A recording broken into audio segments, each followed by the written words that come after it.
what would you say are the top foods, using this food as medicine approach, to prioritize in one's diet for longevity? I think it really starts with defining what is longevity. And to me, it's actually living as long as you possibly can, but living as well as you can, enjoying it while you're actually getting there, right? So there's no number that you can actually go for longevity. It's really not like booking online for a movie theater seat. Can't do that. And so really, I think it's about finding out in a very personal way what works for you that's lined up with getting you to where you want to be. And by the way, one additional thing that's critical is not to get taken out by the diseases that rob us of those years. And so what are those diseases? The things that take us out before our time, those are the real thieves of longevity, right? So where everybody's trying to get to the next frontier, but on the other hand, we've got home invaders coming in through our side doors and coming in through our windows we got to deal with. So what are the common ones? We're really talking about diabetes, metabolic disease. We're talking about cancer. I'm a cancer researcher, so I know all about that. Amazing progress being made in that front. Cardiovascular disease, which isn't just about the heart, it's about the brain. You want to live long, you want to have good cognition, right? Mm-hmm. You want to be able to remember, you want to be able to problem solve, you want to be able to enjoy. It's all in our heads, so to speak. So I always think that don't just focus on the horizon. Focus on the present, on your way to the horizon.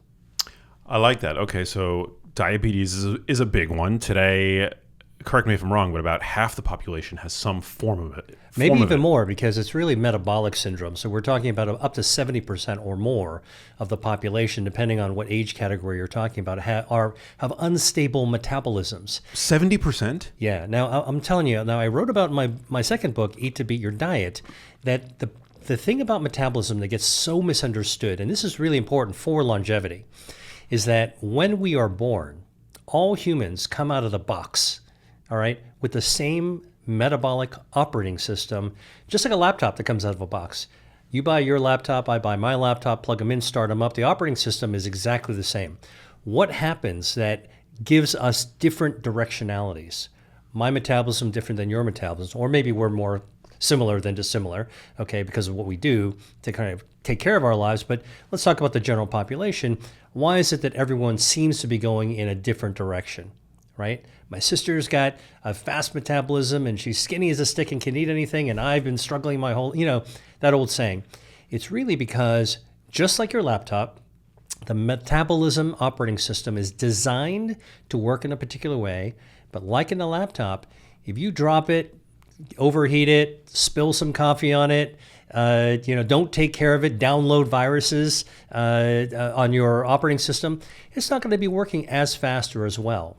But the good news with metabolism is that we can basically reel it back because our internal hardwiring is the way it's supposed to be. And I think that's the missing point. Even though we've got this sort of metabolic derangement society-wise, the fact of the matter is we all have it within us to be able to get back to our original state. It's so true, yeah. I mean, when I love buying a new laptop because it's like it seems to work just as Apple has intended it to. It's super fast, the desktop is totally clean, but then inevitably, 2-3 years down the road, the desktop is all cluttered, it's not working as fast as it used to, and that's probably due to user error. That's not due to some error within the hardware. Right. No, and it's the same deal with our metabolism. And again, this is part of the focus on the present as you're getting to the horizon, right? So just like on your computer, your laptop, you want to do some operating system software hygiene. Every now and then you got to do a virus scan and you got to reboot something. You might need to reload a few things. Same deal with our metabolism. We need to actually every now and then just take stock of it. Look, people are busy.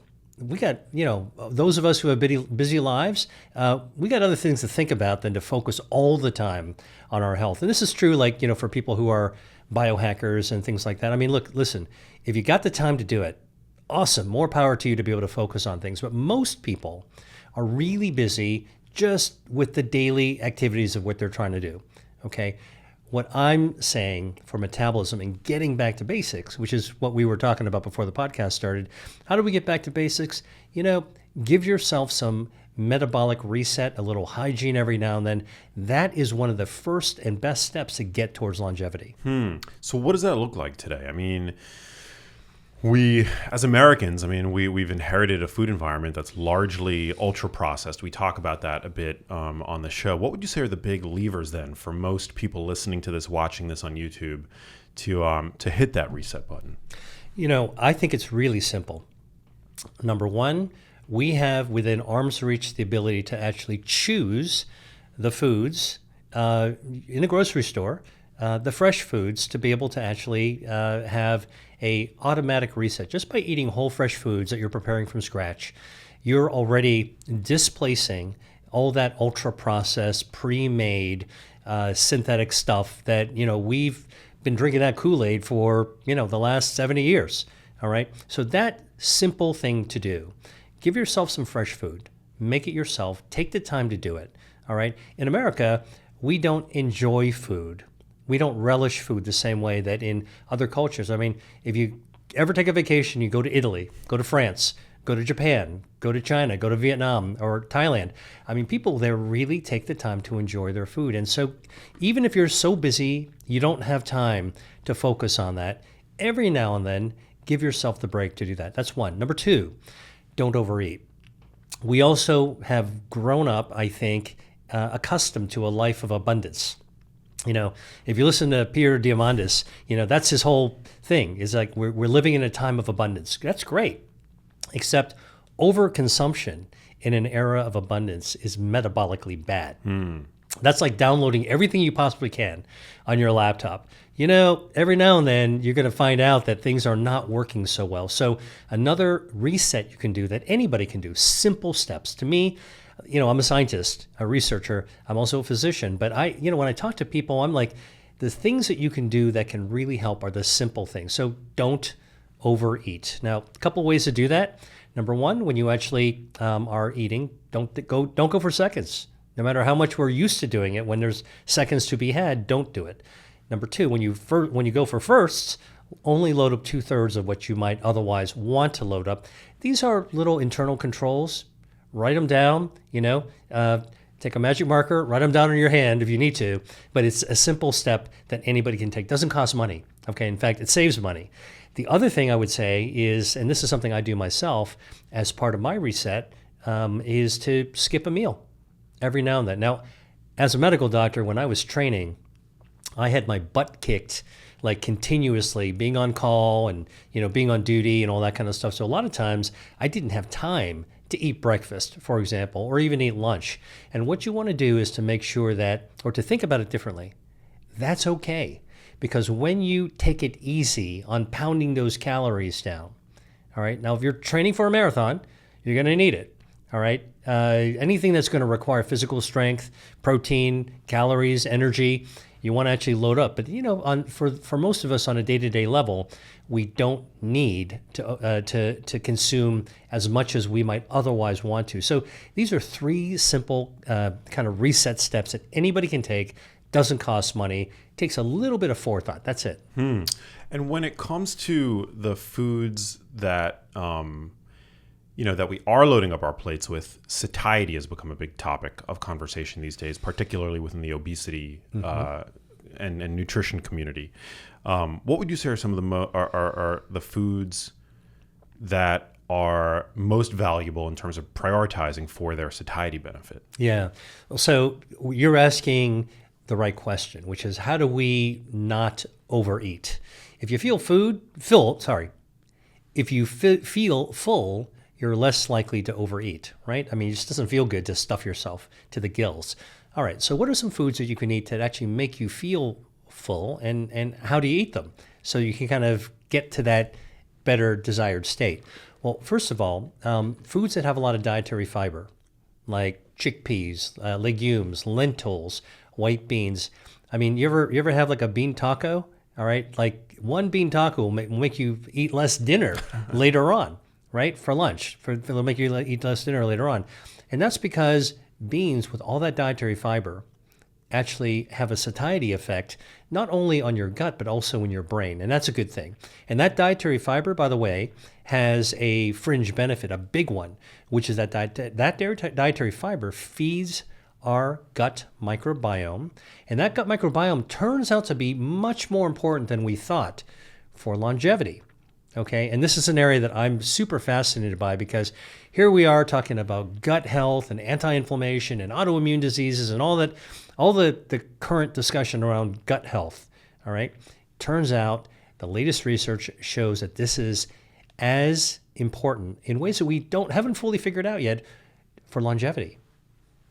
Supporting the gut microbiome. That's right. Okay, so dietary fiber is important. We talk a lot about protein, the value of protein on this podcast as well. Would you say that protein is important as well? Oh, yeah, absolutely. Protein is super important, especially once you get beyond the age of 40. Most people need to actually keep up and build up on their protein. So the question is, what is your source of protein? Now, I'm somebody who believes that having a balanced diet, more of an omnivore type of diet, you're capable and willing to, you're opening your mind to eat anything that's good for you. And by the way, preference is also really important. You want to eat the things that are good for you, that you actually enjoy eating. Like, that's the alignment you're really looking for. Listen, you want to live long and live well. You want to do the things that you want to do. You don't want to actually feel like you're in a box or a cage, right? And so this is why the choice of protein becomes important. Now, look, there's a lot of data and a lot of people that say that you should cut down or cut out red meat. I leave it for the people that really take a stance for or against that. Okay, what I say is that eating meat is part of an omnivore balanced diet. You can have red meat, but you can also have poultry. You can also have fish. All right, and if you want to go into the plant realm, you've got all these legumes and you've got plant-based proteins. They're all good as well. Interestingly, there was a study on longevity that looked at different dietary patterns to figure out what are the patterns that seem to lead to better brain health. Okay, so less dementia. And it turns out, and they studied people who ate a lot of carbs. They studied people that ate a lot of junk food and a lot of specific protein. They studied vegetarians, and they studied people with a balanced diet.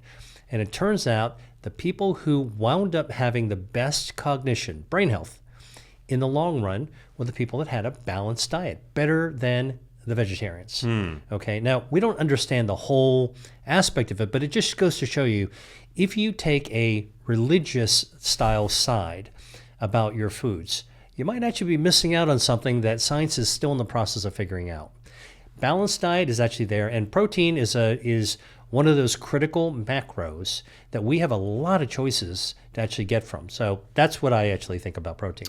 Yeah, I think about it, less in terms of balance and more in terms of dietary diversity. Like, it's really important to incorporate different sources of protein, because if all you're doing is eating red meat, then you're missing out on the abundance of omega-3 fatty acids in fatty fish, for example. So for me, I feel like, based on what I understand about the literature, it's there's value in, it's a way of hedging your bets at the very least. Like, you're incorporating all of these different varied micronutrients that are found in different protein sources. Right. No, that's completely true. And this is not so much of an argument to be a carnivore, but what you're pointing out is incredibly important. There are things that you can get in meats that you don't get as well from legumes. For example, iron, like at a high level, because it comes from blood, which is what you get in meat. That's really important. Omega-3s, you're not going to be getting a lot of those.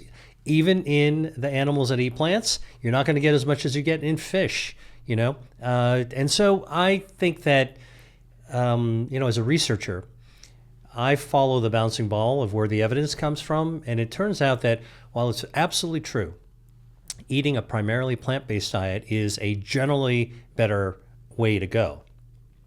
So far, all the evidence from longevity perspective says that eating more diversity is actually going to support your long life. Now, what if diversity includes those confectionery packaged products in the middle of the supermarket, that line our supermarket aisles, those ultra processed foods? Because sometimes I feel like the heuristic of of eating a balanced diet, all things in moderation, gives people an excuse to then load up on these foods, which we know are actually not that great for us. Yeah. So, as a doctor, I can tell you, I've counseled patients about this for years. And the idea is that if you spend more of your time putting good things into your body and ramping up your metabolism, your metabolic potency, strength, and ramping up your body's health defenses with good, fresh, whole foods. And even in the middle aisle, there's plenty of good things. The olive oil, the nuts, the dried mushrooms, there's the beans, the tinned seafood. There's a ton of stuff that's chocolate. There's stuff that's really, really good in the middle aisle. The fact of the matter is you'll be in better place to be able to withstand a couple of hits that you might want to do if you kind of get off the trail and eat something junky for you. Now, that by the way, like I sort of practice reasonableness, right? Not extremism. On a personal level, it'd be very, very hard for me if I were only doing an extreme diet for a long period of time. I could probably do it for a month, and I think most people watching or listening would agree. You try to do it more than a month, human nature abhors kind of like rules and restrictions and deprivation. Like then you're like, man, I gotta do something. So for me, the more reasonable I am, the better it is. But here's the thing about the setup that you presented as a scenario. If you're like, well, I'm eating my salad and I'm gonna go eat a bag of chips or eat some, gummies. All right, that's not reasonable because you're mixing in equal parts the junk with the good. All right. So what I'm saying is take 2 steps forward and keep taking 2 steps forward.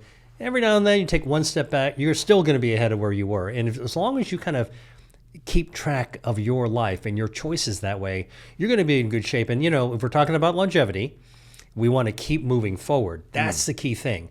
And what I'm telling you is that those diseases that rob us of those extra years keep sending us backwards. You ever go like on an escalator, right? And you're like, you're starting to go up and all of a sudden, oh, I forgot something. You want to go back, right? Okay, so our lives should keep moving forward. But if you try to go backwards on that escalator, you start tripping and falling, right? Like that's where like, man, I don't think I can make it back down there. And that's actually what it's like to be dealing with a chronic disease. So I always tell people there are so many ways that we know now with good food choices and good lifestyle choices to keep moving forward, to get to that destination, rather than count the number of years and make it all about the calculator.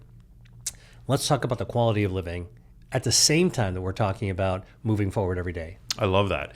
You bring up an excellent point that there are still some processed foods that line our aisles that actually can be quite good for us. You referenced extra virgin olive oil. What would you say are some other processed foods that actually are promotive of longevity? Well, okay, so let's define process, because this is actually, I think, a word that we trip over every now and then. It's a processed or ultra processed. I would say any food that you're actually manipulating becomes processed. If you want to ever make homemade pasta, take a pile of flour, crack some eggs on it, mix it around with your fingertips, all right, and then roll it out into a dough. That's processing, all right? So, but that's not a process. That's not an ultra processed food, all right? We're talking about the foods, I think, when you're looking at, the things that take us backwards, the things that derail our health. Those are the ultra processed foods where you got a factory, okay, a plant that's actually taking ingredients and mixing, extruding, and adding additives and chemicals and colors and flavors, engineered foods. All right, it's different than the Nona, okay, or the Yaya in the kitchen that's putting stuff together, where cooking is processing. All right, most of us don't eat raw foods like grazing out in the backyard. Right. All right, so that's processing. So I want to make that distinction.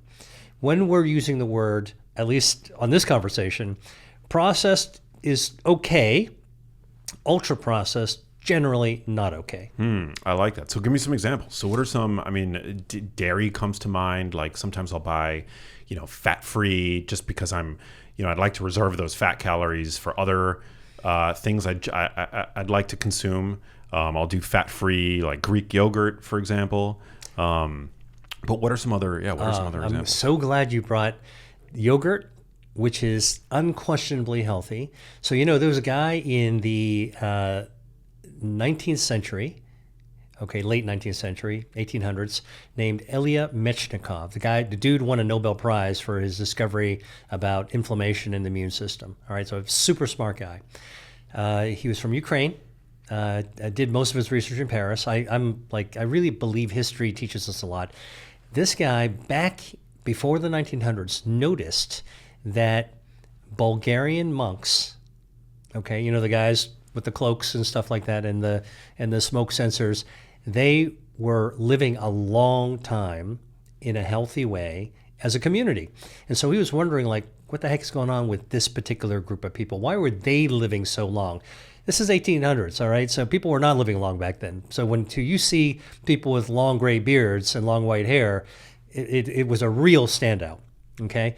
And he speculated at the time, future Nobel Prize winner. So obviously a guy qualified to have good instincts, intellectual instincts. He thought maybe it was because of the food that they were eating. So he checked it out, and they were all eating Bulgarian, which is kind of similar to modern Greek yogurt.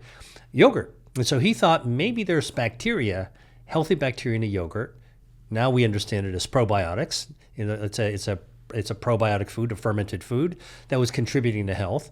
All right. And don't forget, this guy wound up going to look at inflammation and immunity, which is now we know today is so connected with our gut microbiome. And so yogurt is one of those dairy products that is unquestionably healthy. But you just told me something that I want to dive a little bit deeper on, the low-fat Greek yogurt. So listen, I did a gap year before I went to medical school. And I went to Italy and then went to Greece. And I went there to study food, health, culture. That was my fascination. Even before I went to medical school.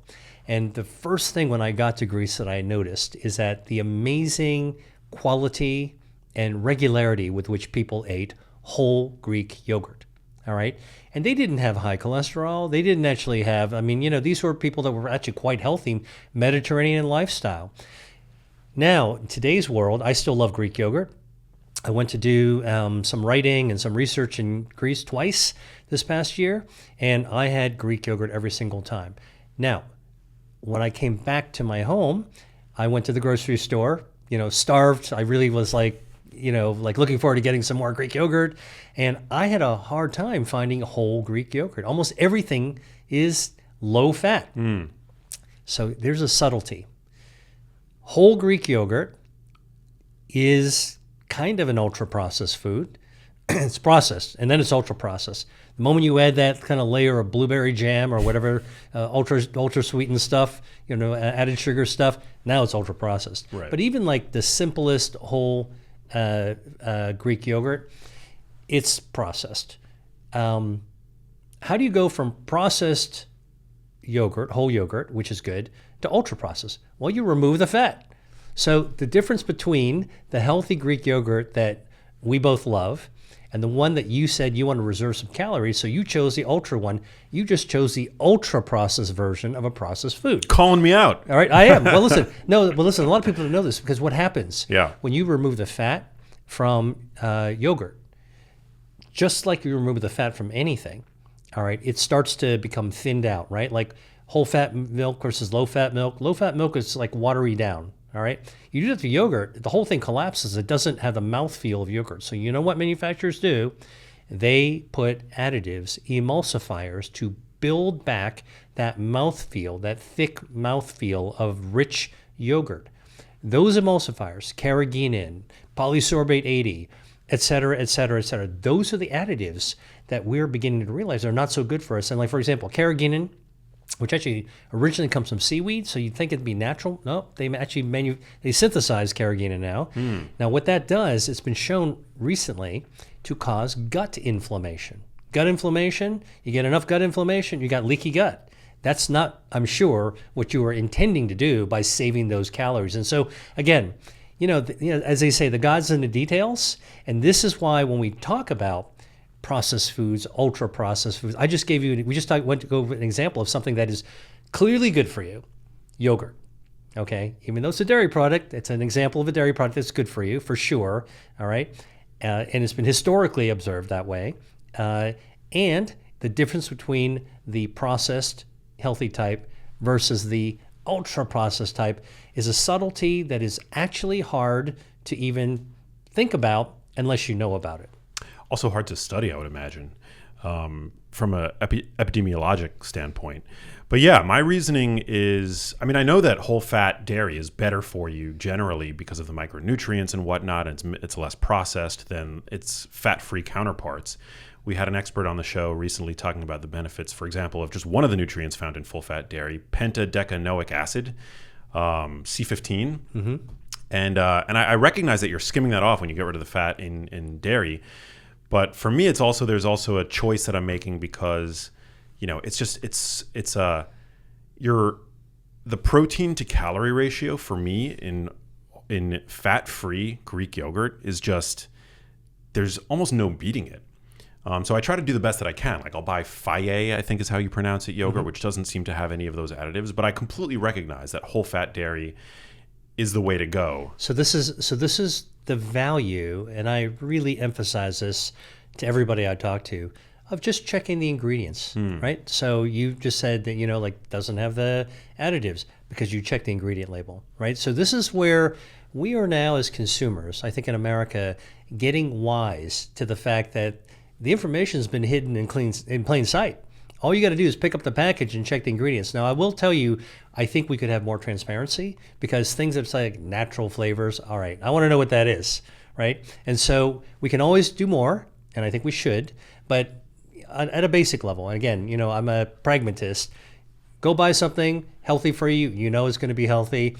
Please, even that, if it comes from a factory and you got to pick it out of the middle aisle or the refrigerated section, unless it's coming like in the fresh section, please just check the ingredients and make sure you're comfortable with it.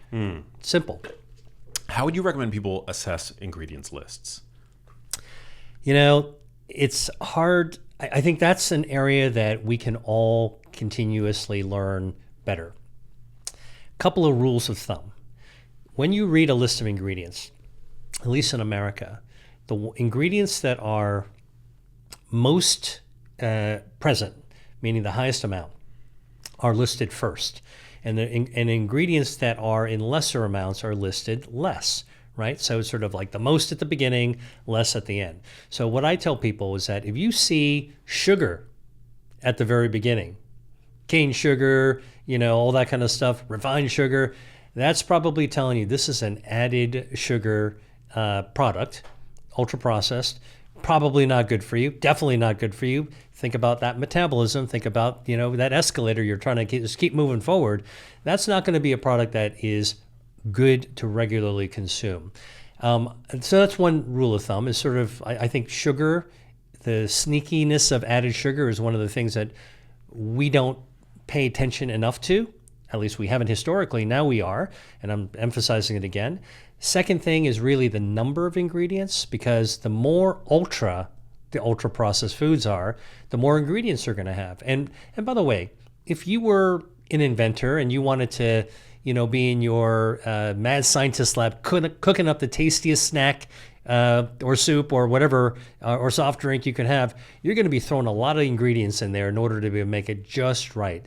It's like an artist, you know, an artist's palette. I mean, think about the Sistine Chapel. Think about the number of colors that had to be mixed to create that mural, okay? And that's basically what happens with these ultra-processed foods. A lot of them are engineered to actually be super tasty. So if you have a long list, a litany, it's like the Encyclopedia Britannica for people who still remember what that is, you know, long list, like 20 or more ingredients. Listen, you're probably entering ultra-processed food territory that's got some danger signals to it. And then the third thing I think is that, listen, not too many people speak or read dead languages like Latin, okay? Now, you might read Greek, but if you think about it, like a lot of these preservatives and additives are chemical names. So if you can't pronounce it, and even if you could, if you have no idea what it's there for, that's another signal, a kind of a danger signal. So I sort of, and you know, and every now and then you're going to go to someone's birthday party and they're going to have like a blue icing or red icing, things that don't occur at that intensity in nature. Listen, celebrate with your friends, you know, take the time, don't get too bent out of shape about things. But I'm saying that when you're actually just living your everyday life, right? We're talking about longevity. We want to actually make the whole journey in a way that's very reasonable. Just take these simple steps. Look at the ingredients, see what's first, look at how many there are, see if you can pronounce it and if you understand what they do. And when you find that yogurt that doesn't have a lot of additives and emulsifiers, then you know you're making a wise choice. I love that you're such a pragmatist, because sometimes, these foods, like even if you find a food that has sugar as one of the first, handful of ingredients, like that food might be a fun food. That food might bring benefits to your life in ways that are perhaps not nutritional, but from a psychological standpoint, from a mental health standpoint. So is there a proportion that these types of foods might make up in one's diet? You referenced dietary pattern ultimately being the most important variable here from a nutritional standpoint with regards to longevity. But is there a proportion that these foods can make up in terms of one's diet without necessarily having a negative effect? It's a great question. I don't have a number to offer up. It's fun to come up like a consultant with, the 80-20 rule or whatever. But honestly, what I would say is that if you really pay attention and you're mindful of what you're choosing to buy, cook, and put into your body, all right, most of the time, every now and then have some fun. I do think that our mental well-being is every bit as important as our physical well-being. Who wants to live a long time? You pick the double-digit number you want to get to, or triple-digit number you want to get to. But if you are depressed, if you are anxious, if you are crazy, you feel crazy about it, and I think this is where even like things like biohacking, it can actually get in your way. If you're all you're doing is paying attention to your numbers all the time, it starts to rule your life. So I think that again, a pragmatist level.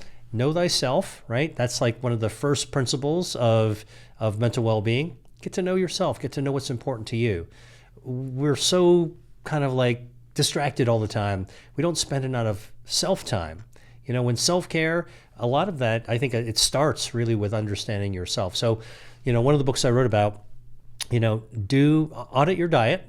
And this is, when it comes to food, a simple way to do it. Don't change your diet at all. Just take out the notes on your mobile device, your phone, your iPhone, or whatever, or take a notebook, and every meal that you eat, every food that you eat, just write it down. No judgment, okay? Do it for 2 weeks. Then look back at your notes, and you'll get a better idea of what you are actually doing. That's knowing yourself in one way. Then I always tell people, and again, like I provided kind of a little bit of a cheat sheet for this in my books, Eat to Beat Disease and Eat to Beat Your Diet. I have tables and tables and tables of healthy foods. Find your own table, but I provided them. And I tell people, take a highlighter or a Sharpie or a finger, if you're going to do it on your digitally, and just circle the foods that are healthy that you already like. Man, I love mushrooms. Oh man, I love tuna, or whatever it is. Circle them. All right. And that way, the healthy foods you already like. That's part of knowing yourself. And now you're ahead of the game because some of the things that you like are already good for you. And that's psychologically gives us self-confidence that we can do the right thing. I think the problem with the food message that we've been surrounded by, sometimes it feels like you're in an echo chamber about food. It's all about the negativity of food. I think that, fundamentally we have been told that food is something that we shouldn't have a good relationship with. Avoid this, cut this out. This is bad for you. You're a bad person if you eat this food. You're not going to look good. And I think that the script is being flipped now by researchers like me doing food as research, where we're finding the foods that we actually love can be good for us if we don't eat them in excess. All right. And if we eat diversely. I love what you said about diversity of food. Who wants to eat the same thing every single day? Even astronauts, by the way, in space, they don't eat the same thing every day. They get a choice too. Can you imagine if you had just the same space TV dinner to eat every single day for the entire mission that you're on the International Space Station? Like, you'd go out of your mind. And so I think that, again, part of the self-care, because, we're really entering into this idea that if you want to live a long time, you do want to be mindful to take care of yourself. You want to know yourself. You want to make good decisions, and not just life. You're happening to life and to yourself. It's not happening to you.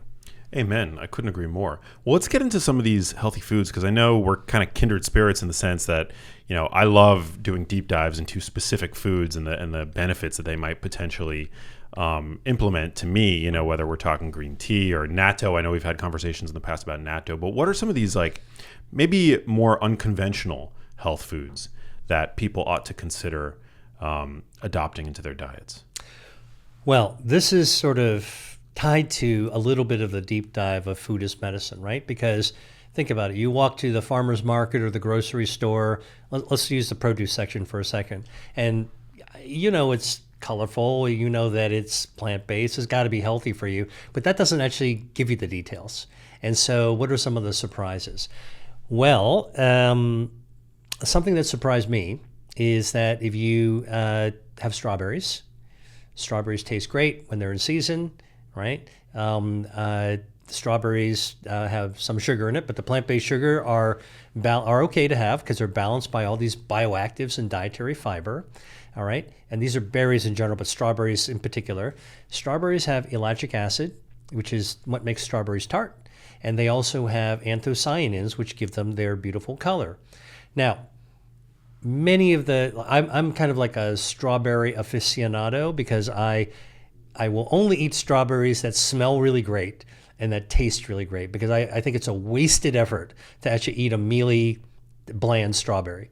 Like, who would want to do that? I can't tell you how many times I bought strawberries from the supermarket and they just taste disappointed. Right? Yeah, it's super disappointing. Yeah, you're like crushed when you actually have a strawberry and it basically doesn't taste like anything. Yeah. Right? Okay. So, on the other hand, if you go to some places in the world, I remember first time I ever was doing some research in markets in the Mediterranean. I was in the south of France, in Aix-en-Provence, and I could smell the strawberries at the open market from like a block away. You can smell them. And that's what Mother Nature intended. The fragrance and the great taste, all right, are indicative of their nutritional value at the micronutrient level.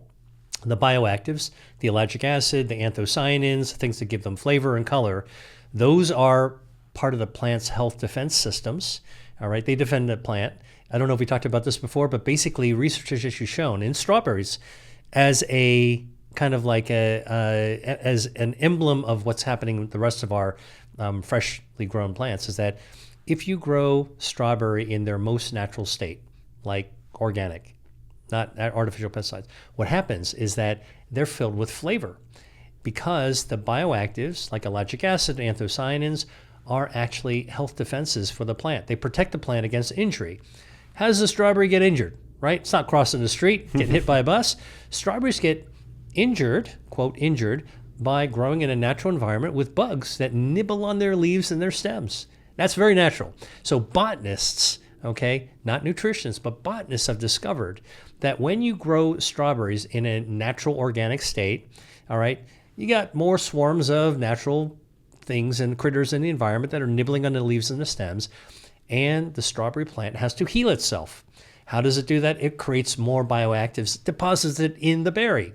Okay, that's also in the other parts of the plant, in the berry. Now we pick that up. Not only are we not getting chemical pesticides into our system, we're also getting more bioactives. So, strawberries. I get ones that are fragrant, that taste good, all right? My preference, I think it would motivate most people, all right? Now, studies have actually shown that eating ripe strawberries, even as little as 1 cup's worth, can actually slow cognitive decline.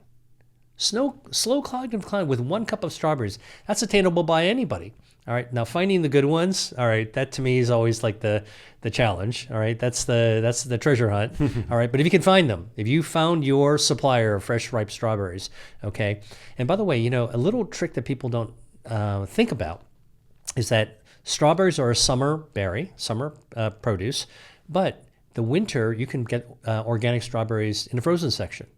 And they're a little bit less expensive, and they're available year round. So again, being a pragmatist, just go for the organic strawberries in the freezer section, and you can, they're not going to taste the same way. You're going to probably prepare them differently, make yourself a smoothie or something with them. But again, you can actually get that good stuff. And what's really amazing is the study of the effect of eating strawberries on cognitive health.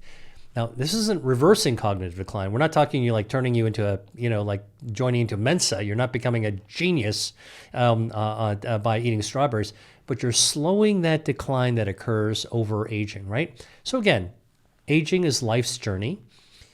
Our stem cells go down a little bit, our blood vessels get a little bit shakier. Like there's all these things that occur, and like the gurus of aging, which I know have been on the show, talk about things like mitochondrial biogenesis, and they talk about autophagy, and they talk about zombie cells. Those are all incredibly important and exciting. I'm a scientist too, so those are important sort of scientific tenets that are being discovered. But look, again, being a pragmatist, what are you going to eat, as you get older? A cup of strawberries a day, good for your brain.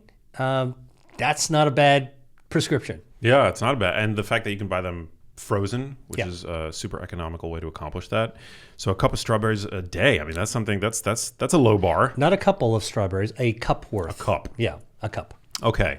What about, this is a contentious category of vegetables, cruciferous vegetables. Crucifers like broccoli, kale, Brussels sprouts. Yeah, I don't know what the contention is. I think if you look at all the scientific and clinical evidence, what you'll find is that the cruciferous vegetables, which are green, not all the same shade of green, by the way. There's, if there's different subtle but important shades of green. Dinosaur kale is like a black green. Broccoli is a bright green. Gets brighter when you cook it, right, up to the right level. Broccoli sprouts, very, very light green. All right, so it's not all the same greenness, but they're variations of green. But cruciferous vegetables have fiber, very important for gut health. If there is one thing, let's say you're like, I can only do one thing, and what I'm going to do for my health. I would tell you, as a scientist and as a physician, go for gut health. That's going to actually let your body's 39 trillion bacteria do as much of the heavy lifting as you can yourself. Much better than a pharmaceutical company knows how to do, much better than a medical researcher knows how to do. That's not one prescription, that's 39 trillion prescriptions that are being written by just feeding the right thing. So that's really kind of like one of the things. And increasingly, gut health is being discovered to be important for longevity. We're just kind of figured this out. But you were asking about, go ask. Cruciferous vegetables. Oh, yeah. So dietary fiber, super important, a great source, cruciferous vegetables. But you also have bioactives like sulforaphanes that are actually found in cruciferous vegetables. Now, I don't know what the controversy is. I mean, I think a lot of people like to make controversy out of everything. If you kind of nitpick and then you start to, I always say the controversies in food, for healthy foods, tend to come from well-intentioned people that are not scientists and may not really know how to interpret clinical evidence, and they kind of come up with a theory. Problems that the theory might not be correct, and they may not know the totality of evidence. See, I think it's actually, occasionally you get really smart people that make claims like cruciferous vegetables not being good for you, but they recognize that making extreme claims is a way to win in the algorithms of social media today. Okay. But that's, but listen, so that's a different thing. Yeah. That's a totally different thing. I mean, you've just you've ripped the cloak off of a different statue now. All right. And by the way, this is a little bit of my pet peeve here. If you know better, you should always tell the truth. Yes. And if you're telling the truth, you can tell the truth in an exciting way, in an appealing way, but don't take it to an extreme just to jack up people to get them pissed off. Okay, or this is really part of the source of misinformation are people that if you don't know better, you have the opportunity to keep learning and correct to find, we're always learning more. I mean, even researchers are learning more. I'm learning more every single day. One of the things that people misunderstand is that they're like, oh, you're a scientist, you must be super smart all the time. Scientists actually spend most of their time talking about what we don't know. Yeah. Right? Like that's what we do as scientists. We're excited to try to figure out what we don't know. But I think that, the know-it-alls that are actually exaggerating claims, And by the way, this goes to the longevity too. Okay, exaggerating things, ready for prime time, or making you feel, oh, this is the cure, or this is. Listen, if we did this to something like cancer, you'd be shut down in a second. All right, and this is why you see in social media a lot of people don't talk about cancer. They're not cancer researchers, they're not oncologists, they haven't dealt with real patients, they don't know where the real breakthroughs are coming from. So thankfully, at least that's a sacred topic that people are really careful to talk about. I'm not afraid to talk about it because I'm a cancer researcher, all right, and I know what's what. But I do think that cruciferous vegetables, love them. Love to cook with them, love to grow them. I think they're beautiful. I think there's a lot to be discovered about them. There's little nuances. You want to chew them. You know why you want to chew them? Because there's enzymes like myrosinase that are trapped in the plant cells that are little boxes. So human cells are kind of like flat and oval. Plant cells are kind of stiff, like a branch. All right. Plants their cells are like boxes. They're like little cubes. So when you chew, crunch on a broccoli, for example, you're splitting open that box and you're releasing the plant's enzymes. Those enzymes help to convert other goodies that are present in the plant, like sulforaphanes, into other useful molecules. So chewing is good. Well, if you're going to chew it, better taste good, right? Like when I was a kid and the lunch lady would serve me broccoli, I used to hate it. Okay, so I would, if somebody was watching me, I'd throw it down. I wouldn't chew it at all. All right, like already overcooked, it's already soft. But the reality is that, man, if you haven't had a good cruciferous vegetable, like a really good tasting one that you want to chew and really savor, you just haven't had the right recipe yet. I agree with that 100%. I love cruciferous vegetables. Is there a concern though for people with hypothyroidism, like that it's a potentially goitrogenic category of foods? Sure. I mean, I think that this is the personalization of food. There's no food that's universally good for all people. Right. If you have a problem with an issue with your thyroid, and you want to pick and choose your food a little bit carefully. If you've got kidney problems, you want to choose. You've got liver problems, you want to choose really carefully. I don't like to characterize a food and character assassinate to say, you know what, if you eat this, it's going to give you a goiter, or you can throw a normal thyroid into and it's going to screw up your thyroid. That doesn't happen. And again, part of exactly what you're saying is people who have a platform on social media throw out these really provocative ideas that tend to demonize food. I don't think we should be doing that. Yeah, I agree with you. What about mushrooms? I know that you're a big fan of mushrooms, and they've got some interesting characteristics, properties that make them uniquely beneficial. Do you want to speak to that? Yeah, so I happen to really love mushrooms. I like to cook them. I like to eat them. I think they're fascinating as well. So I guess maybe to start this conversation, let me just say about mushrooms. There's three broad categories of mushrooms that people should know about that sometimes get all mixed together, like shuffling a deck of cards. All the cards from different decks get shuffled together. So I want to actually show you the three decks. All right. First, and we're going to come back to this, are culinary mushrooms. These are the ones that you might find in the Food Channel. Beat Bobby Flay is actually working on a culinary mushroom. It could be a shiitake, it could be a portobello, it could be a porcini mushroom, whatever. Okay, the secret ingredient kind of thing. They've been used in ingredients for cooking. Chefs serve them. Your grandma probably cooked with them and made soup and stews out of them for years. That's a culinary mushroom, category 1. They contain great dietary fiber and bioactives. Beta-D-glucan is one of them. That's okay. Is that right? Yeah, that's okay. So there's dietary mushrooms contain beta-D-glucan, which is a soluble fiber. It does so many good things for you. Improves your circulation, can cut off the blood supply to cancer, supports your stem cells to help your body regenerate and heal. Good for your gut microbiome, therefore lowers inflammation, boosts immunity. All right. So mushrooms can do all this. And by the way, the edible mushrooms, that's present in the cap of the mushroom. You and I, if we were to go after this podcast tape and go down to the local grocery store and pick up a little package of white button mushrooms, we go to your kitchen together and start whipping something up, right? Now, what do you do with the mushrooms? You clean them up, then you usually take a knife and cut the caps and the stems, right? Most people, at least, and me too, used to throw away the stems. Turns out there is good beta-glucan in the cap, twice as much beta-glucan in the stem. So don't throw the stem away. Ooh, good to know. Right? So this is a little, I don't like to use the word food hack, but if you care about getting as much as you can out of the healthier food, just remember the mushroom stem. By the way, the stem has a name. It's called stipe, S-T-I-P-E. Mushroom stipe is every bit and even better in terms of some of the bioactives than the mushroom cap. Oh, I don't like mushroom stems. I don't know what to do with them. Don't worry. Put them in a blender, turn them in, grind them up into a smoothie. All right, blend them up into a smoothie. You won't even see them. Or take the stems and make a soup out of them. All right. So lots of different ways to actually do it.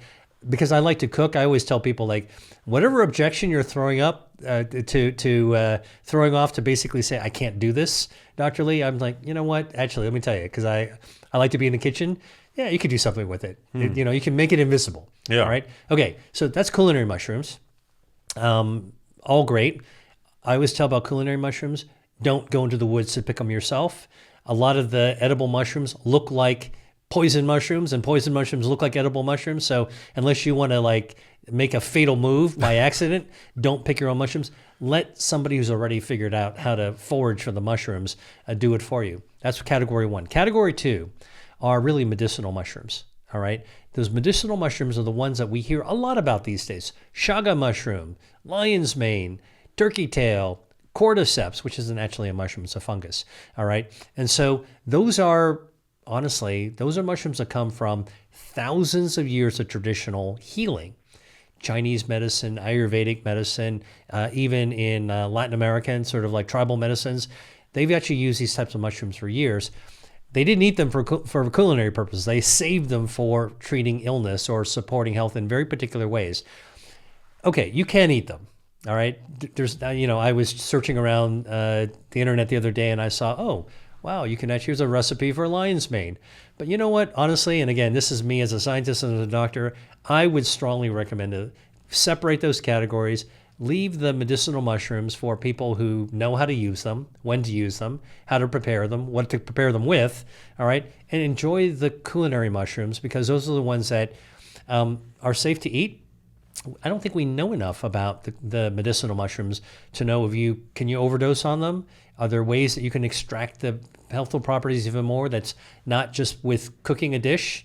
Like I would never make a risotto out of a lion's mane mushroom. Have you ever had cooked lion's mane? I have. It's super tasty. It tastes like very, crab. Very tasty. Yes, you're right. And that's what I'm saying is that I don't mind those recipes. I think they're really cool. And this is really the next wave of actually exploring food. So I'm all for it, but I'm just saying that there are different categories that people should know. I generally say if you're doing it for health, you're not eating it all the time, but some people tend to get into extremes and I'm only going to eat medicinal mushrooms every single day. I don't know what the effects of that might be, but you could eat a culinary mushroom every day if you wanted and be perfectly safe. And of course, the third category are really the hallucinogenic mushrooms. Oh yeah. You go on a trip. The fun ones. The fun ones. Yeah, exactly. So those are separate categories. But what I would tell you is that mushrooms are one of my favorite foods. You can use them in all kinds of different ways. You can have them breakfast, lunch, or dinner. All right. I don't snack on mushrooms. And by the way, mushrooms are one of these also great ingredients that you can also find in the middle aisle. You can find dried mushrooms there as well. And so that is actually another example of something you can go into the middle aisle and dig for that's healthy. What are the benefits of lion's mane? That's something that always comes up. People always ask me about the potential cognitive benefits of lion's mane. There is some interesting research looking at the traditional healing applications of lion's mane and some of these other medicinal mushrooms as well. They've got beta-glucan, just like your edible mushrooms, but they also have polysaccharides and some really unique substances in them that do affect the brain. We see this in animals for sure. Humans feel the effect. And again, this is just me. I don't think we know enough about that effect to make me prescribe or recommend that as a treatment for or as a preventative for. I think, talk to your local healer, your traditional TCM, traditional Chinese medicine doc. Have a great conversation with them because they'll know a lot more about the history and the applications and when you should have them and when you might not want to have them. What What about coffee? Coffee always comes up. People are very divided, seemingly, about coffee. I would say most people like them, but then you do find some that have very strong sort of opinions against coffee. That it's not good necessarily for the adrenals and whatnot. What's your position there? I have a strong opinion about coffee. I love it. Somebody offers me a cup of coffee, if it's a good cup of coffee, I never turn it down. Coffee is one of the holy trinity of beverages that is good for your health. All the evidence shows it. Okay. By the way, the holy trinity: water, tea, coffee. All right. So, we talk about all these other beverages like fruit juices and mocktails and wine and all that kind of stuff. Look, there's a holy trinity that all the evidence, shows that these are actually good for us. I love a cup of coffee. How did I come to get my love of coffee? I think you drank it. Well, when I was in college, I drank a lot of coffee to basically study for exams and things like that, or as I was pulling an all-nighter or coming back from a late night, I'd have a cup of coffee the next day to wake up so I can go to class. But I can tell you that I did a gap year, this gap year that I went to the Mediterranean. I got to Italy. It was my first destination. Everybody had a cup of espresso in the morning. All right. And so I just did what the locals do, like when in Rome, literally. All right. And I just got into it. I wasn't doing it for the pick-me-up. I wasn't doing it for the caffeine, but I really learned to enjoy the taste. Coffee's been drank so long by humans, we can't even find the written history of its origin. Probably came in Ethiopia a long time ago, coffee beans. And of course, now you have, famous blends and bean varieties and all that kind of stuff.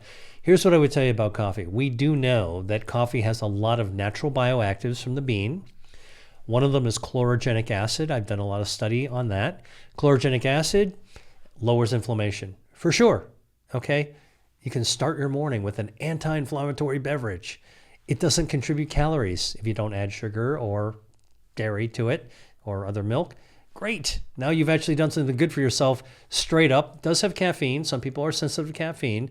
You can have the decaffeinated coffee. All right. You still get a little bit of the bioactives. And of course, there are individuals who are very sensitive to caffeine for whom coffee isn't going to be a good choice.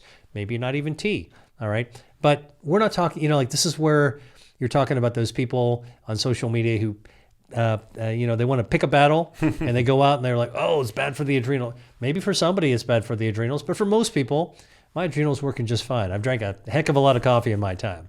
All right. And I'm a doctor, so I can talk about adrenals in a very informed and expert sort of way. I'm telling you, coffee is just fine. If you got a problem with your adrenals, you probably have other things you need to be careful about eating as well, not just coffee. All right. And you should work with your doctor to figure out what those things actually are. You might need a personal nutritionist. That's personalized medicine. Coffee, universally, I think it's just something that has been consumed for so long. There's no real controversy as a general healthy beverage. Lowers inflammation, slows down, we're talking about longevity, slows down the burn rate of your telomeres. All right, so your telomeres are the protective caps on the end of your chromosomes. That's your genetic material. All right, and these protective caps are like the caps on the end of your shoelace, right, to prevent your shoelace from unraveling. And so our DNA is protected by these hard caps, like the shoelace caps, and they're called telomeres. And when over our lifetime, these caps burn down, just like in your shoelace. Now, what happens when your shoelace cap comes off? Man, your shoelace is shot. It starts to fray, yeah. Fray, okay? Now now when it comes out, you can't even get it back in. It's a real pain, all right? So coffee slows down the cellular aging at the level of the telomere burn. Hey, not so bad first thing in the morning for something that a lot of people drink as well. Chlorogenic acid in coffee also improves your metabolism. Straight out of the gate. You get up in the morning, you might skip breakfast, but still have a cup of coffee. You still haven't broken your intermittent fast overnight. You're just extending it, but now you're getting some of the good stuff with a cup of joe. All right? And so these are for all these reasons. It burns down harmful body fat, turns on your brown fat to burn down the excess harmful visceral fat. Another example of good coffee. And then what about for cognitive function? Caffeine clearly improves cognitive function. Now, caffeine it's a chemical that in excess can actually have its problems. All right. Like you don't want to go to a chemical supply house and order a big bottle of caffeine and start to consume it. Like no good. All right. But in natural substances like coffee, you can moderate how much caffeine you're getting by the way the coffee has been processed. Okay. If you like people who take away the caffeine, they can process it in a way that removes some of the caffeine. Decaffeinated coffee, by the way, is not zero caffeine. It's impossible to remove it all. And if you have a water decaffeinated process, it's a lot healthier than a solvent process because there's no solvent residue that's left. All right. Again, this is like a little fine detail. You do your research to figure out how any brand decaffeinates their coffee. If you want a decaf, is it done by water or done by solvents? Petroleum products, all right, you'll get a better sense. You get to choose. We get to choose as consumers. Yeah, it's amazing. Right? And it also tastes a hell of a lot better too. You're right. Decaffeinated coffee that's been decaffeinated by, I think it's called the Swiss water process. Yeah, exactly that. Yeah, it's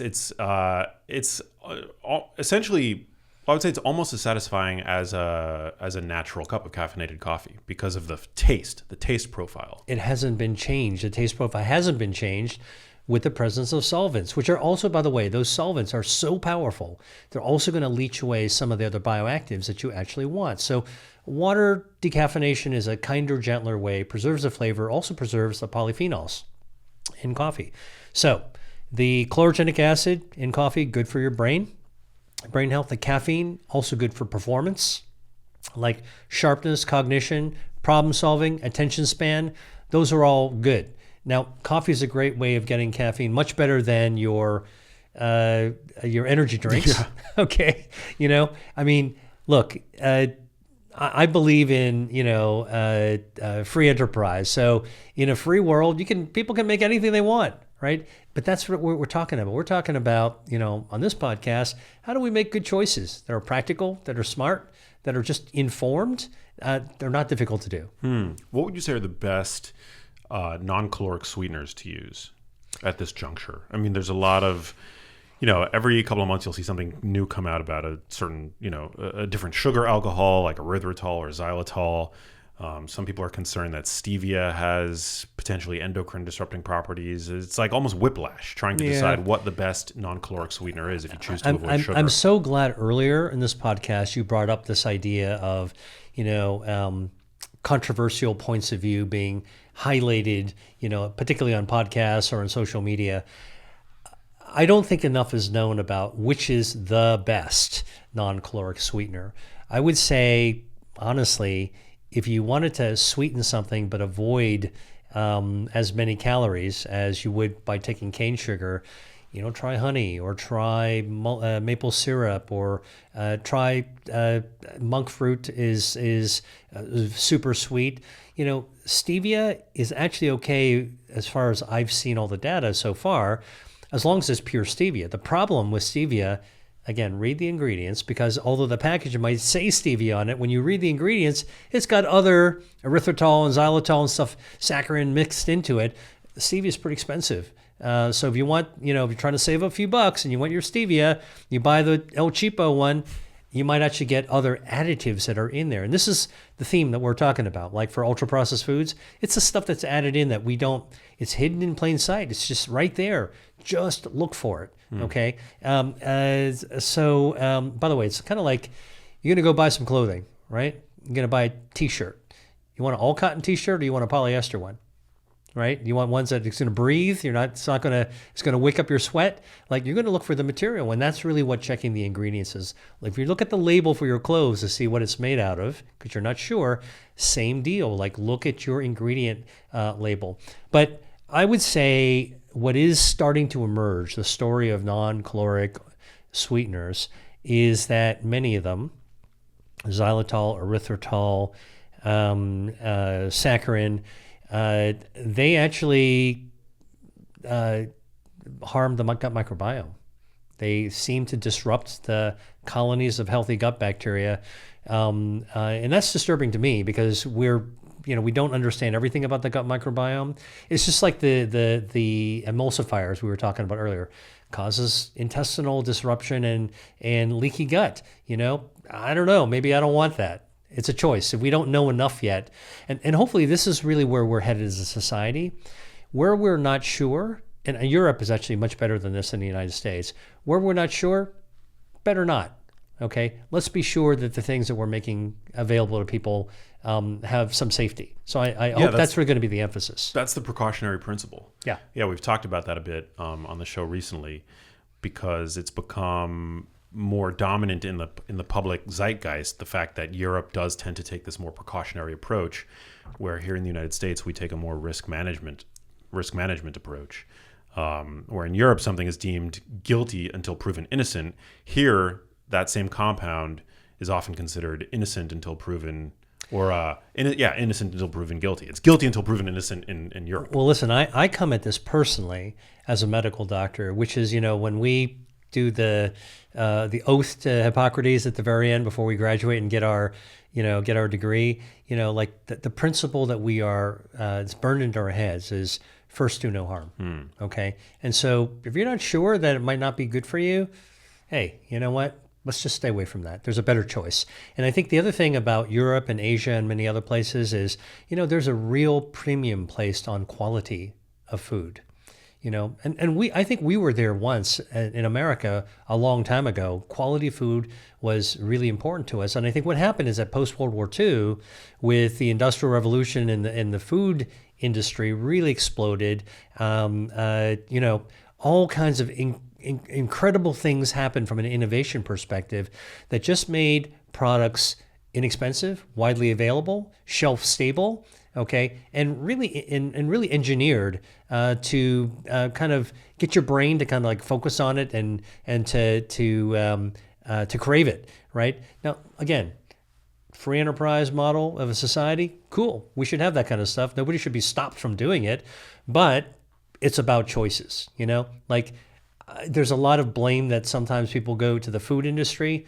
I'd say, you know what? They're just doing what they're doing. You do what you do. What's important to you, right? Like, I want to have free choice to choose whatever I want, but I want to know how to actually make those choices. And that's what the podcast and what your program has been doing is helping people get perspective on how to make good choices. Yeah.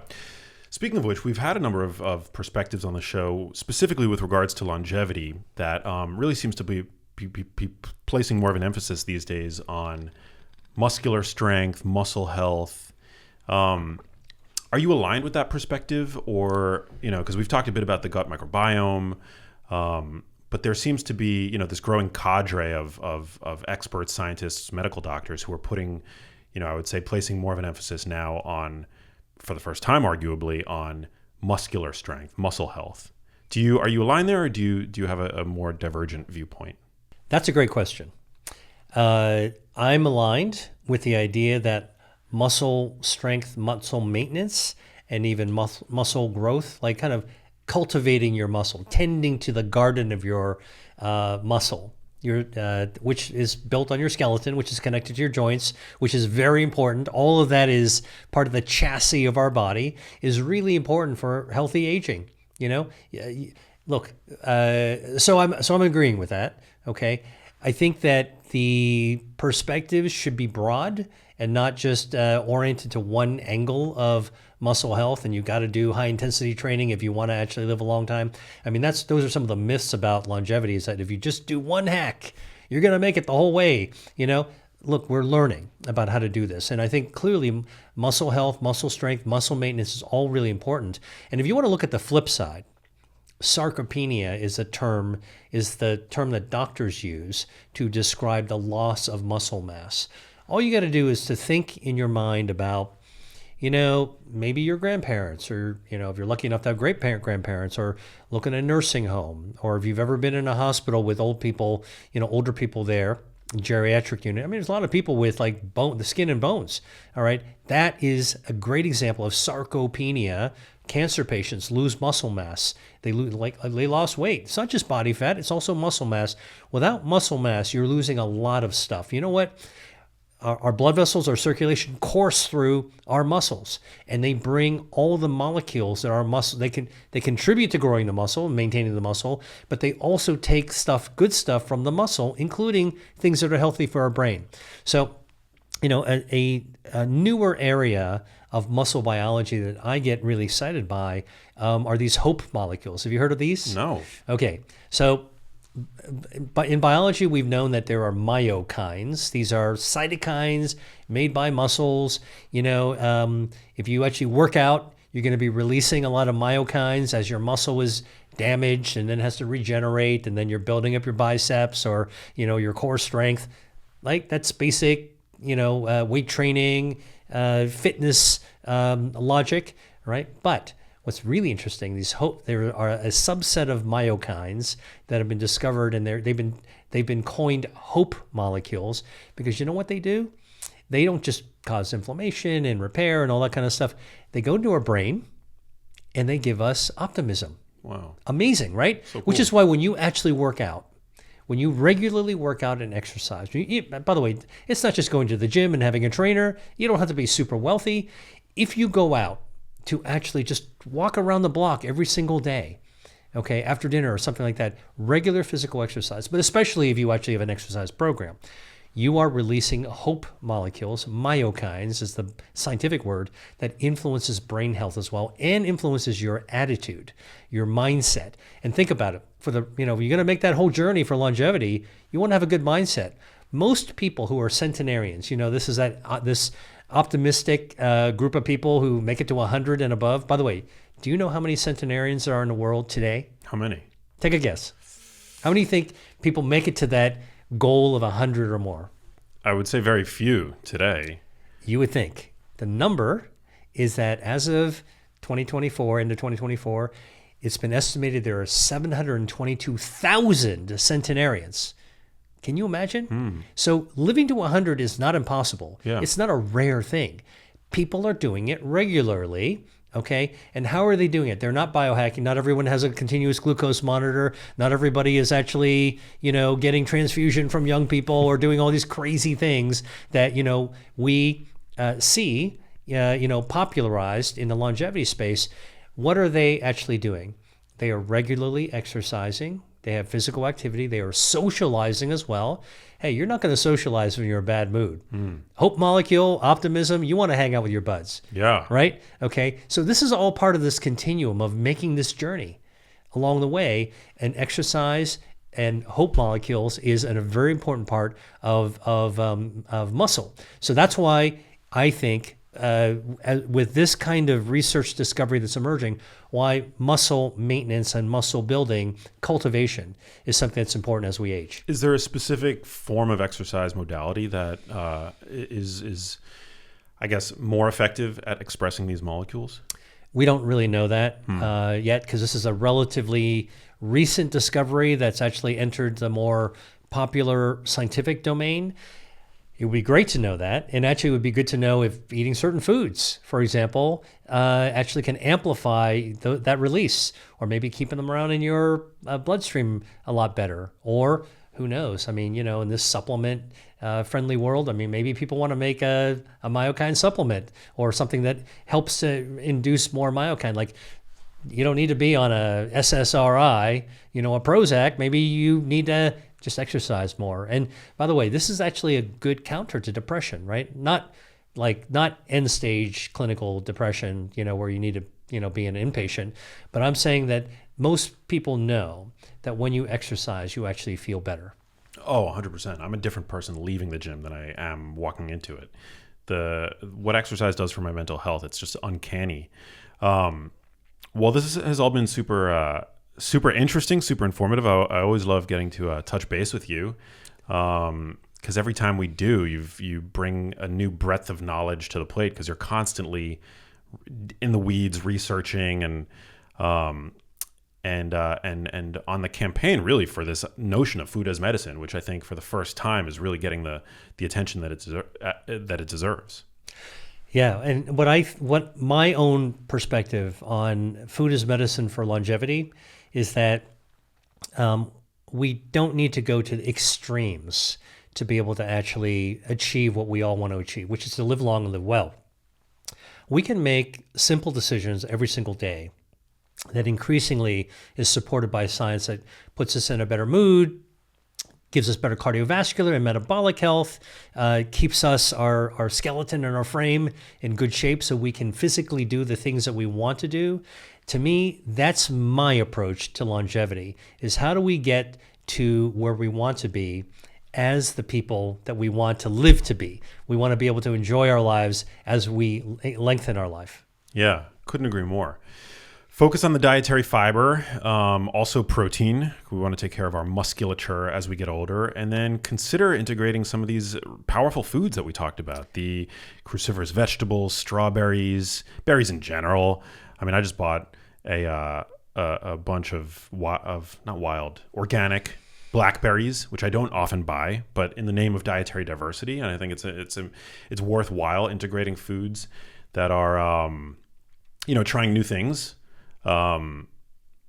Anything else? Yeah, I got to tell you something that I'm very excited by that we didn't talk about just yet that I think is relevant to that synthesis that you just actually encapsulated. So look, while there's a lot of really great research, super exciting research on the process of aging, the geroscience aspect of things, and I know you've had plenty of people on the show talk about, the caloric restriction and the fasting and the NAD and NMN, all that kind of stuff. The reality is I'm, again, being a pragmatist, a practical person, I want to know what it is in these people that live to 100, these super agers. By the way, live to longer than 100, the super centenarians. These are the people that live like 114, 115 years old, all right? What do they have? What are we finding in their bodies that we don't find in people who don't live that long? What are the standout substances in their bodies? Well, it turns out recently there's been discovered 4 gut bacteria that are found in super agers, 100 and above, okay? This is a study done from Italy, from the University of Bologna, okay, where they looked at people who are younger, middle-aged, elderly, the 70 to 90, and then the super agers. And they found that using like really, really detailed analysis, comparing the entire lifespan, 4 bacteria that are standout in the super agers. And these are bacteria that we didn't realize might play a role in longevity. Okay? You want to hear the 4 of them? Please, yeah. All right, because they're all influenced by foods that we eat. So one of them is called Oxalobacter. One of them is called Odorobacter. One of them is called Christinellensis, and the other one is Akkermansia, which I know I've talked with you about this before. These 4 bacteria hold some keys that we're trying to figure out, and we don't understand fully what they do.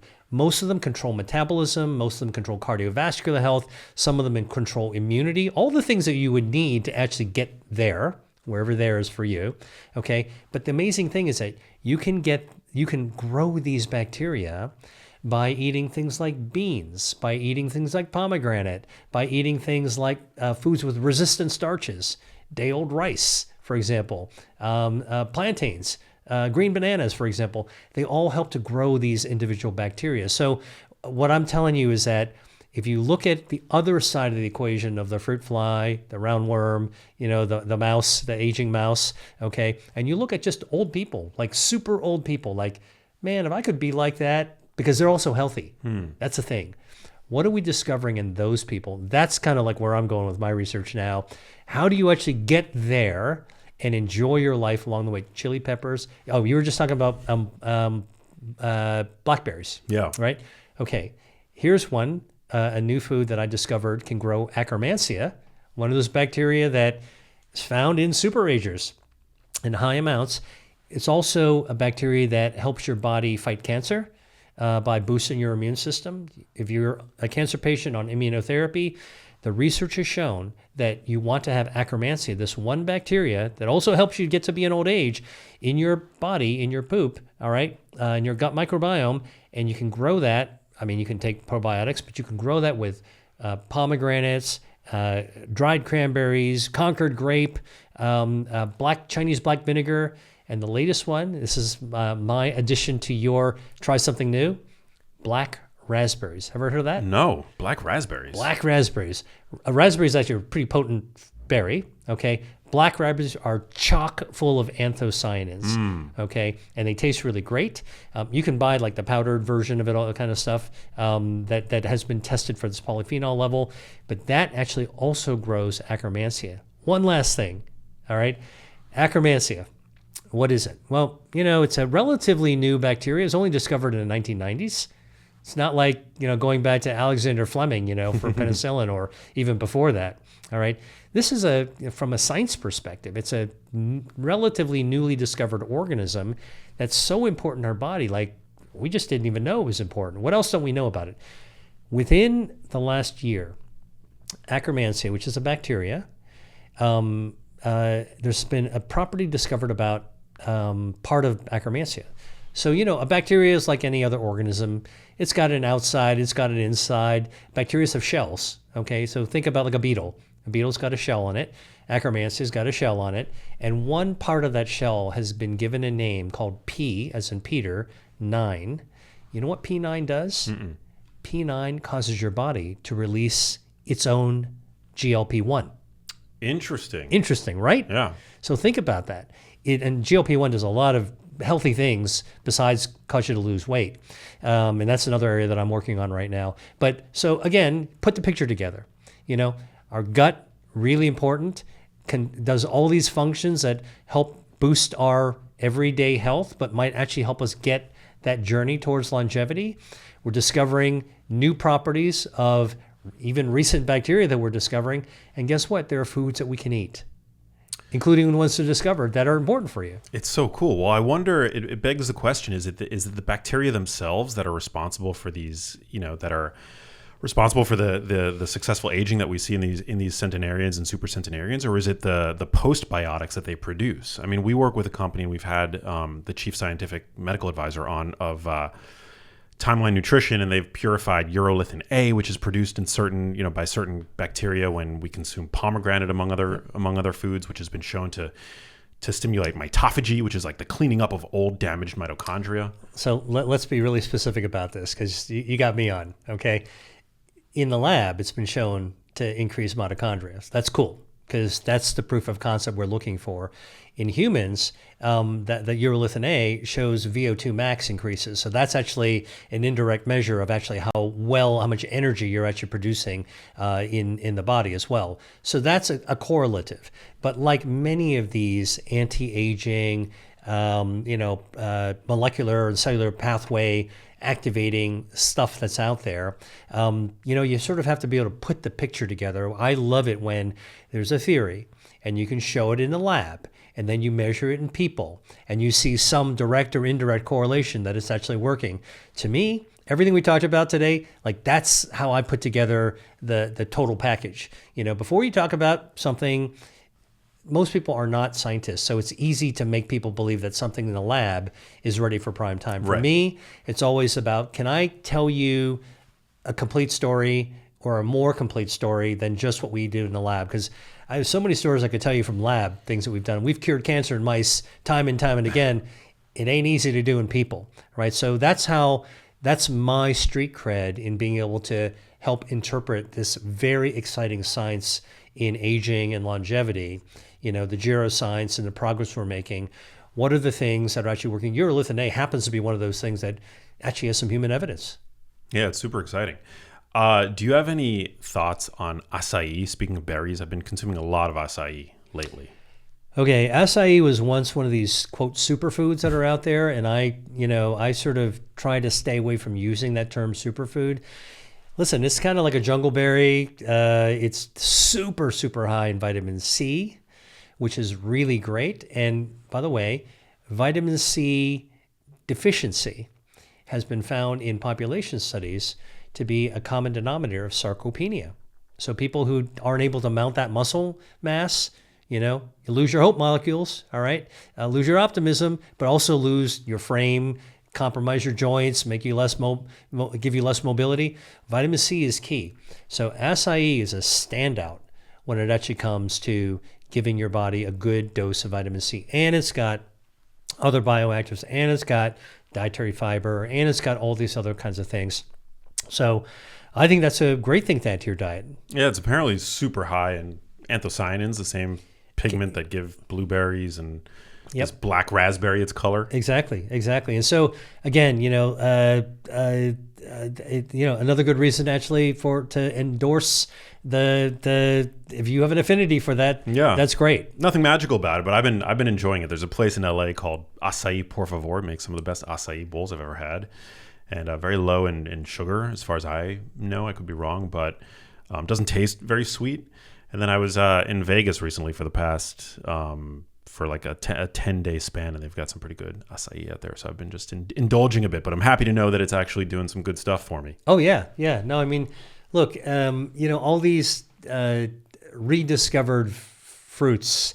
There's those the marketing people put together like a really great story about the jungle and the Amazon and all this kind of stuff.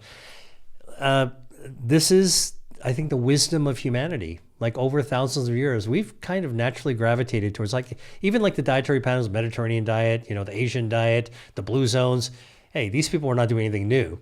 They've been doing it for a long time. Yeah. And so what we're doing, I think, in the modern world and what the Genius Life is able to do, if you're listening to this, is really just, we're able to tear a page from the playbook that have been used for a long time. And what I always think is, if you want to do longevity, if you want to live a long time and live well, just don't do too much, because overindulgence, in America, we tend to say if a little bit's good, then I'm just going to do a heck of a lot of it to an extreme. Extremes generally aren't good. So live a balanced life. Do things that are being discovered or rediscovered to be good for you. Explore. I love the idea that you love diversity. That's super fun. You're a cool guy to hang out with because you're willing to try new things. Yeah. Right? Thanks, brother. It means a lot.